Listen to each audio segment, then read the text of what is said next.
Welcome back to the KDPG Sunday Edition. This morning we are talking about the life and interactions of George Herbert Walker Bush with our guest, former Pennsylvania Governor Tom Corbett, and also to a degree one of our hosts here, David Shribman. Before we get into what I teased we were going to talk about how politics were then and how they are now and whether it can go back to what we all think it was, two more anecdotes that we'd like to share with you. Governor, the first one, we hear a lot about these handwritten notes.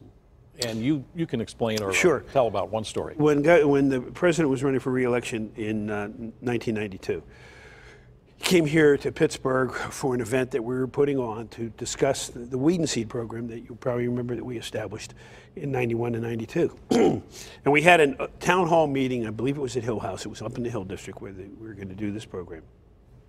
Huge room, people sitting all around the table, leaders of the community, the mayor, and everybody. And we had a great conversation with him. You televised it live. Afterwards, I gave him a note that my daughter wrote to him. And she was asking him to do what he could to preserve the environment. And she was interested in that. She was about 12 at the time.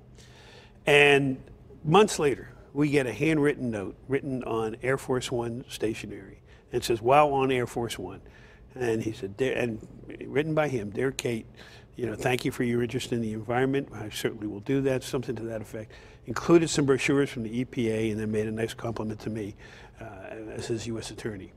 So we got that. We were amazed. And I think I still had the M&M boxes that President Reagan had, and a box of those.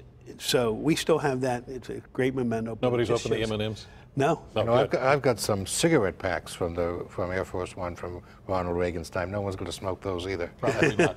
You also have a handwritten. Oh, I've got a bunch of them. When you wrote them in more recent times, when you wrote them on email, and his email was FLFW, former leader of the free world, but which is a great email handle. In any case, I would write when I was doing stories. I would write letters to him and ask him to respond. He would respond, and they would come by snail mail, and they were typed with lots of X's and stuff, and words crossed out and big pen and stuff.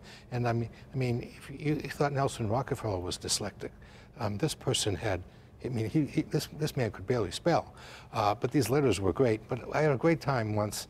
I was speaking at Elon College, now Elon University in North Carolina, and he was the speaker the next night, and I was in the guest house, and he was in the guest house the next night, and I gave my talk and went back to the guest house where the beds had been made and all this kind of stuff, and to get my bag. So I put a little note under the pillow: "Dear Mr. President, I had a good night's sleep here. I hope you do too." He wrote me a handwritten note saying, "I slept well here at good old Elon," he said. Good old Elon, yeah. Right. Well, I'm going to get into this part of it like this. This is from Peter Baker in the New York Times, and one of the articles he wrote after the death of the president. The nostalgia for a bygone misses the fact that politics has never been truly genteel in the United States, where lawmakers once beat each other with canes on the floor of the Capitol, but it has been more restrained in its rivalries and more open to cooperation than it is now. We have had contentious times in politics throughout our history. And we're going to get, I want to get both of your reactions to this. Well, this was not all sweetness in life. In a day at the beach during the Bush administration, there were vicious fights. There were vicious fights within the Republican Party, led by Newt Gingrich, of course, and others. He once said to Dan Rostenkowski, who had been his friend in the House, "If you're so smart, how come you're not president?" There was a lot of contention, and don't forget, he was defeated for re-election. He had a 91% approval rating after the Gulf War, and he lost an election, a three-way election. There was a lot of fighting there. It wasn't all sweetness in life on the day at the beach at Kennebunkport. No, and I do remember that when he delivered his speech on the convention floor, and he said talking about a kinder, gentler America and the 1,000 points of light, a lot of his opponents on the other side mocked him over that. And Mrs. Reagan, Nancy Reagan, said, "Kinder and gentler than whom?" Yeah, she didn't like that line. Yeah. Well, and that's what always happens in campaigns, because you have to be careful that what you say isn't going to affect your side. Right. And sometimes it does. Yeah. I'm going to make it better. I mean, when I ran for office, I said, I'm going to make it better. But I think it's the role of anybody running for office to take an office, make it better than you found it, and then hope that the person after you does the same thing, and take no offense when That they was say tough for him because he was succeeding a That's right. the only one since Van Buren to succeed a president of his own party.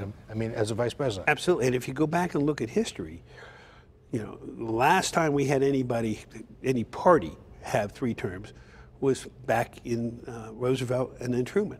I think combined they had 5 terms total.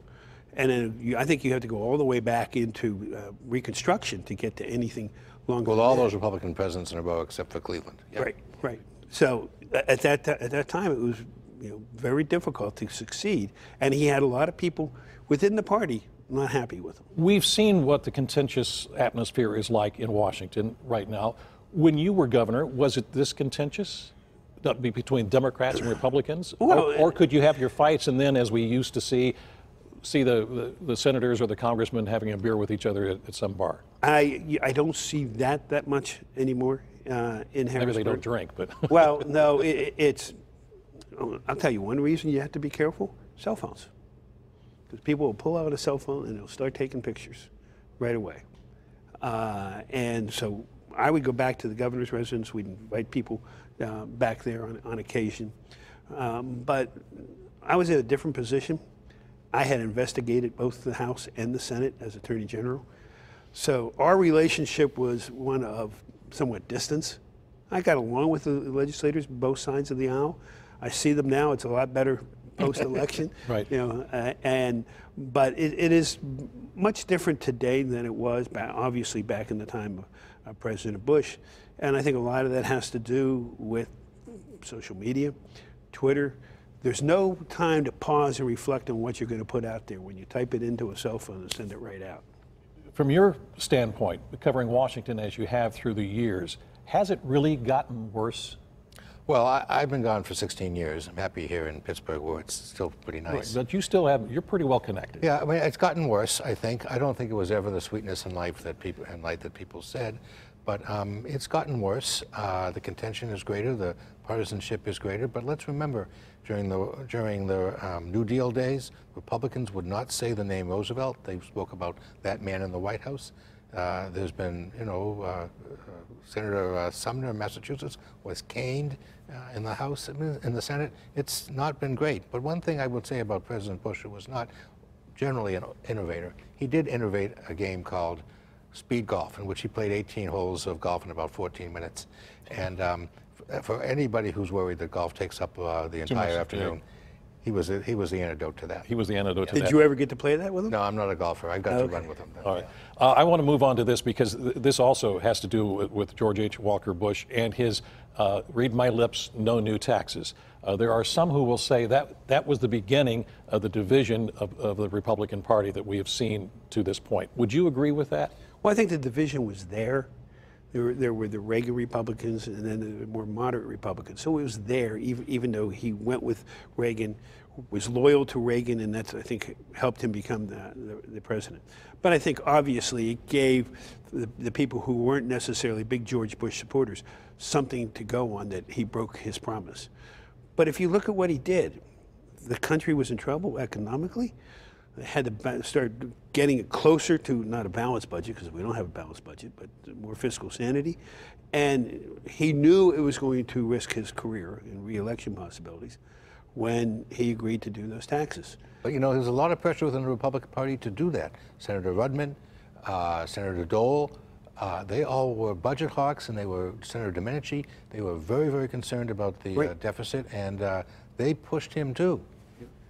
But the conservatives in the House were the ones that were very upset with that. Right.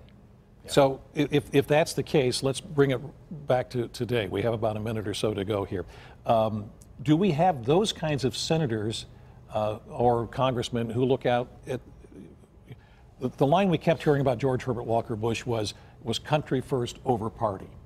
Do we have that going on now? Well, this is the only half an hour in the history of television since the last 2 years in which the name Trump has not come up. So I congratulate everybody for giving everybody a respite from the conversation that dominates everything. Until you did. Until I did. But I mean, I think in the Trump years, both from the Democrats and from the Trump years, there's a lot of contention, and it's inevitable right now. Your take? I think there are some there that would like to, and you can see it in the leadership, some in the House and some in the Senate. They're looking at the long term. The one thing I know about politics, particularly with legislators, and when I was running for governor, I said I'm not going to govern on a 2, 4, or 6-year cycle. What does it take me to get reelected? I think in a vast majority of the people who are running, and I understand it, they want to make sure that they get reelected. They want to keep coming back. And so maybe their view is much more closer to what does their district want, what do I need to do to get reelected, and if it's good for the country, that's good too. That's pretty cynical on my part, but I think I'm allowed to have that. You probably are, without question. Governor, thank you so much for being with us again on the KDPG Sunday edition. David and I will be back with some final thoughts in just a moment.